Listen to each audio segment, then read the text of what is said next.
Dobar dan i dobrodošli na potpisivanje protokola o poslovno-tehničkoj saradnji Kancelarije sa Privrednom bankom Beograd, koji će omogućiti besplatno otvaranje i administriranje dinarskih i deviznih računa za dijasporu i Srbe u regionu.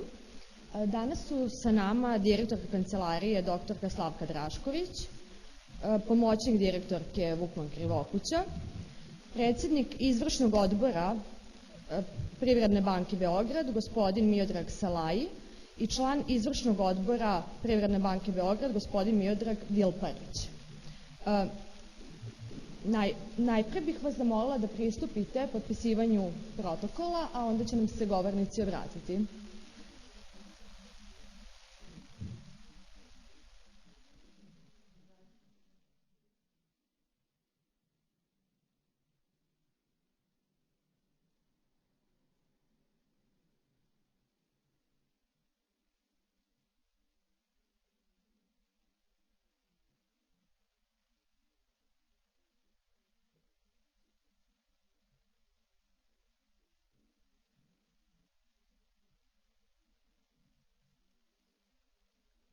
Rukovanje fotografisanje.